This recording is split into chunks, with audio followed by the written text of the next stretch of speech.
ભોજનની થાળીમાં સૌથી મહત્વપૂર્ણ વસ્તુ એટલે કે રોટલી જ હવે વધુ મોંઘી થઈ શકે, કારણ કે દેશભરના સરકારી વેરહાઉસમાં ઘઉંનો સ્ટોક 7 વર્ષની નીચલી સપાટીએ પહોંચી ગયો છે. સત્તાવાર માહિતી અનુસાર 1 જાન્યુઆરી 2024 સુધીમાં ફૂડ કોર્પોરેશન ઓફ ઇન્ડિયા અને રાજ્યની એજન્સીઓ પાસે ઘઉંનો કુલ સ્ટોક 163.5 લાખ ટન જ હતો, કે જે 7 વર્ષમાં સૌથી ઓછો છે. અગાઉ 2017માં દેશભરના વેરહાઉસમાં 137.5 લાખ ટન ઘઉંનો સ્ટોક નોંધાયો હતો. સરકારી વેરહાઉસના ડેટા દર્શાવે છે કે 1 જાન્યુઆરી 2024 રોજ ચોખાનો સ્ટોક 516.5 લાખ ટન હતો, કે જે 76.1 લાખ ટનના સ્ટાન્ડર્ડ ન્યૂનતમ બરફ સ્ટોક કરતાં વધુ છે.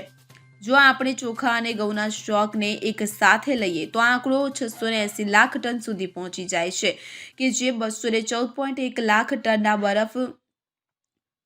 બફર સ્ટોક કરતાં પણ 3 ગણો વધુ છે. મહત્વનું છે કે છેલ્લા 7 વર્ષમાં સૌથી વધુ સ્ટોક 2021માં નોંધાયો હતો, ત્યારે ઘઉંનો કુલ સ્ટોક 342.90 લાખ ટન હતો.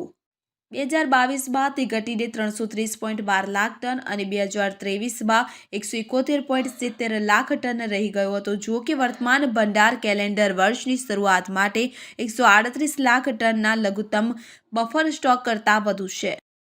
Bureau report CN24 news. હવે જુઓ દેશ દુનિયાની તમામ ખબરો તમારી આંગળીના ટેરવે.